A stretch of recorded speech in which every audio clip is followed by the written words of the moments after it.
Well, we're getting into another political season, and you'll especially be sick of it come this time next year. You'll just be so glad that it's all about to be over. Right now, we're just getting started, and probably more than anything else, what does politics do to our country? Exactly. It divides us. And the country is always basically divided with Republicans versus Democrats. Right now, they can't agree on who should be the next leader. The Democrats want it to be their guy. The Republicans want it to be their guy. And that's actually pretty similar to how Israel finds itself right now. Israel is divided over who should be the next leader in their country. And if you remember from last week, we kind of got into the start of this. There was a prophet, his name's Samuel, and he had said that David was supposed to be the next king after Saul. But then you had the other people in the country who said, well, you know, Saul was the king, so his son's supposed to be the next king. That's what you do whenever you have a king. And so there were people who thought that Saul's son should be the next king instead of David. Saul's son was named Ish-Bosheth. And so we started off with that story last week. And basically, for the first 7 years that Israel existed as a nation, you had people who wanted Ish-Bosheth to be king, and you had people who wanted David to be king. You had a divided kingdom. And David was ruling from Hebron, and Ish-Bosheth, he was somewhere else. But basically what happened last time is it introduced us to the characters of Joab and Abner. Joab is the commander of David's armies, and Abner is the commander of Ish-Bosheth's armies. And so we call this series The Catalyst, because this is what a catalyst is. I have it there on the front of your bulletin. A catalyst is a substance that increases the rate of a chemical reaction without itself undergoing any permanent chemical change. And so that is just perfect for describing Joab himself. Joab is a guy who's always trying to precipitate things. He's always trying to get things moving. He's always trying to make progress, going out of his bounds where he shouldn't go to make progress.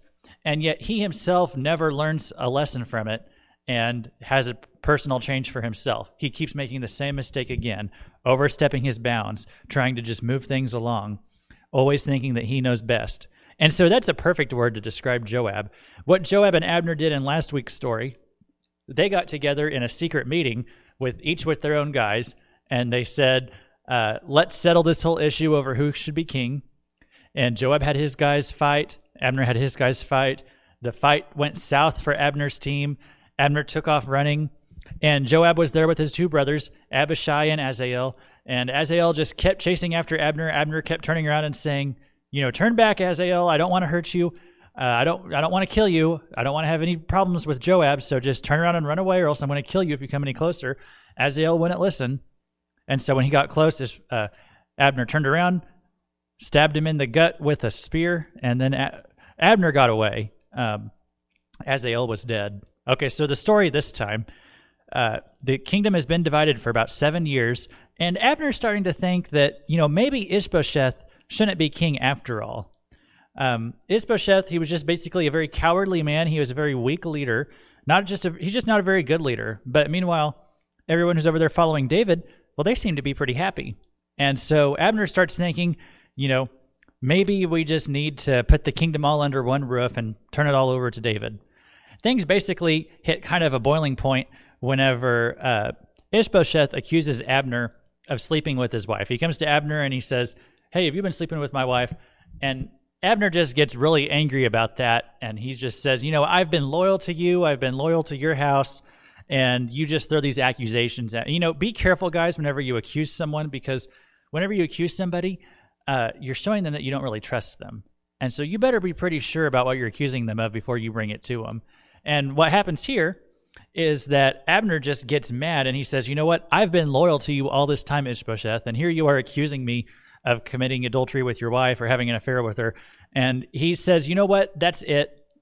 You're a bad leader, so we're just going to turn the kingdom over. We're going to unite the house of Saul and the house of David, get it all back together. It says in 2 Samuel 3:6, now it was so, while there was war between the house of Saul and the house of David, that Abner was strengthening his hold on the house of Saul. So basically, Abner had a lot of influence over there on Ish-Bosheth's side of the kingdom, and so he said, you know what, we're just going to bring the kingdom all back together. And so he jumps on Twitter, And he says to King David, basically, Ish-Bosheth is just a huge failure at being king. So how about we get the house of Saul back to the throne of David? How about we get together and make a truce? And let's set up a meet face to face. And David replies, I'll meet up with you, but first you need to give me back my wife, because otherwise forget about it. And basically, to give you some background on that, David originally was married to a woman named Michal. I don't know how to say her name. I don't want to call her Michael. That's kind of what it looks like. I think it's just Michal. And anyway, she's Ish-Bosheth's sister and Saul's daughter. And back whenever Saul decided he was going to try to kill David, David had to run away, and so he had to leave Michal behind. And that was years ago. Now she's married to someone else. She's married to a guy named Paltiel. And David's even married to someone else, too. He married a woman named Abigail. And anyway, they're both remarried to someone else, but David's like, no, I want Michal back, even though she's married to Paltiel now. I don't know if David even knows about that. And Abner's not going to let that stop him. So he PMs David and he says, okay, let's meet at Bahurim. And then it's kind of sad what happens next. It's kind of funny, but it's also kind of sad. I don't know if you'll laugh or be sad about this. So Ish-Bosheth gave orders and had her taken away from her husband, Paltiel, son of Laish. And her husband, however, went with her, weeping behind her all the way to Bahurim. And then Abner said to him, go back home. So he went back. And I just feel kind of bad for the guy. And David is probably being kind of selfish here because he's already remarried someone else in the meantime. And yet here he is wanting another wife. And if you could look at their relationship section on their Facebook pages back then, it would have just been back and forth, just going crazy. David is married to Michal. David went from being married to single. David is married to Abigail. Michal is married to Paltiel, son of Laish. David is married to Michal. Paltiel, son of Laish, went from being married to single. David's relationship status is, it's complicated. But anyway, once they get the matter of Michal settled, now they're finally able to will and deal. And so it says in 2 Samuel chapter 3, verse 20, when Abner, who had 20 men with him, came to David at Hebron, David prepared a feast for him and his men. Then Abner said to David, let me go at once and assemble all Israel for my lord the king, so that they may make a covenant with you, and that you may rule over all that your heart desires. So David sent Abner away, and he went in peace. So the kingdom's about to be reunited. Everything's finally coming together. David's patience is paid off. But then Joab gets back from a raid with his men, and he jumps on Facebook to see what had happened while he was away at the raid, and he's just shocked and enraged at what he sees on his newsfeed. King David and Abner, son of Ner, are now friends. King David has added Abner, son of Ner, to the group Citizens of Israel. Abner started working at King's Palace, Hebron, as an administrative assistant. And when he sees that, Joab's blood just starts boiling. Okay, David is Asael's cousin. What is he doing cutting a deal with the man who murdered him? And so Joab just gets really upset about this, and he's like, I can't let this happen. I can't let us make a peace agreement with the guy who's killed my brother. And so he gets an idea. He creates an event on Facebook, and he just calls it Welcoming Party for Former Followers of Ish-Bosheth. And he invites Abner to it, but the event is actually a trap because he made it look like there were just going to be a bunch of people there. But actually, the only people who were even invited were Joab, and he brought his brother Abishai along, and then he also invited Abner. It was all actually a fake out. It was all a fake out. And it says in verse 27, now when Abner returned to Hebron, Joab took him aside into an inner chamber as if to speak with him privately. And there, to avenge the blood of his brother Asael, Joab stabbed him in the stomach, and he died. And I don't even think Joab was very ashamed of what he had done, because he took a selfie of himself with it, and he just put it right there on Instagram. I think he was kind of proud of what he had done, getting back at Abner after all that time. So David's getting ready to go to bed that night, and he thinks, before I go to bed, let's see what the kingdom is saying about the new peace agreement we have with the other side of the country. And he jumps on Instagram, and then his jaw drops, and he sees what Joab has done to Abner. And he knows that he's got to fix this right away because, think about it. they sent their guy over, Abner, to make a peace agreement, and now Abner's dead. And so David knows that this doesn't look good politically, so he's got to fix this. So he puts a comment on the picture, and he says, "My kingdom and I are guiltless before the Lord forever of the blood of Abner, son of Ner. Let it rest on the head of Joab and on his father's house. Let there never fail to be in the house of Joab one who has a discharge, or is a leper, or who leans on a staff, or falls by the sword, or who lacks bread." And he just basically wants to let the other side of the country know, hey, I know Abner got sent over for peace talks and he ended up killed, but we still want peace. Don't think that I don't want peace. And what he does to kind of smooth things over, he throws a huge funeral for Abner. And I mean, he makes it a lavish deal. He walks personally by the coffin during the funeral. He cried openly at the funeral, and he even got up. I'm not kidding. He even got up and sang a song for Abner. And he just wanted to show that he did not intend harm to the other side of Israel. He still really, truly did want to bring it all together. And I think he did care about Abner too. I think he was really regretful how it turned out. And to top it all off, he went to his Facebook after the funeral, and this is what he put on top. "Do you not know that a prince and a great man has fallen this day in Israel? I am weak today, though anointed king. And these men, the sons of Zeruiah, are too harsh for me. The Lord shall repay the evildoer according to his wickedness." Now, I think that we can understand why Joab wanted revenge. I think we can understand that, it was natural for him to want revenge on Abner for what had happened to his brother. But then we also have to understand that, what he did, that was straight up murder. He took Abner into another room and I guess stabbed him in the back. That was straight up, that's cold-blooded murder. That was premeditated, first-degree murder. There's not really any other way you can put it. It wasn't like, it was an accident or it just happened in the heat of the moment. He planned this, and it qualifies as first-degree murder. What does the Bible say is supposed to happen whenever someone commits first-degree murder? Premeditated, on purpose, not an accident. Yeah, they're supposed to be put to death then. And that's just the rule.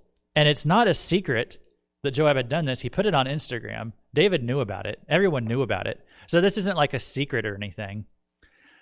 So let me ask you here. Did David do the right thing? Yeah, okay, politically.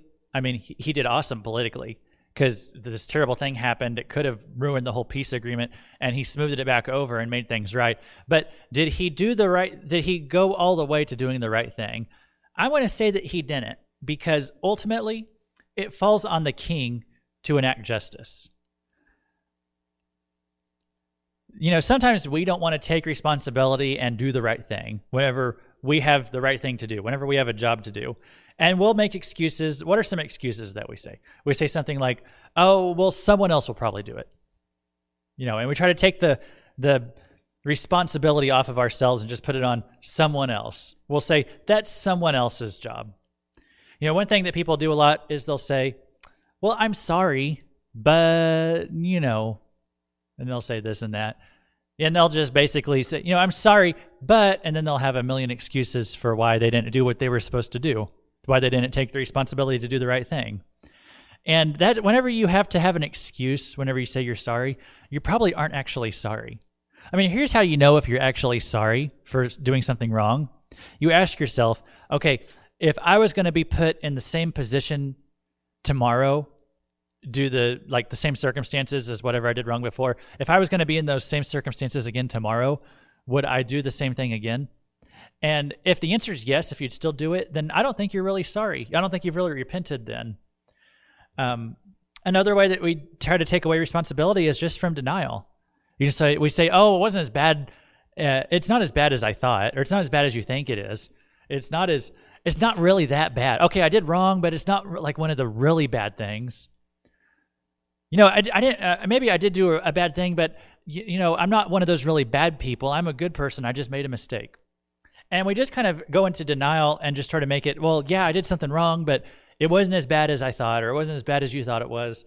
And David probably knows that he should step in here and punish Joab, but he covers it up by trying to sound spiritual about it. He says, the Lord shall repay you, Joab. Well, yeah, the Lord will repay him. Duh. But it's also David's job to repay him too. David's the king. And we can't just look at the problems in our lives and just kind of wave our hand at them and say, oh, well, God will take care of that if I don't. That's not how we're supposed to handle things. And we definitely shouldn't try to cover it up by sounding spiritual. Well, the Lord shall repay the evildoer according to his wickedness. That's just throwing up a spiritual smokescreen to hide the fact that he wasn't doing what he was responsible to do. Do you guys know Harry S. Truman? He's a president of the United States, and he had this sign on his desk. Any of you guys know what it said?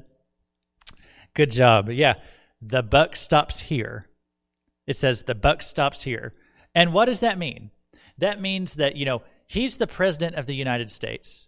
And so no matter what goes wrong in his administration, like his White House staff, no matter what goes wrong, at the end of the day, he's the guy at the top of the totem pole.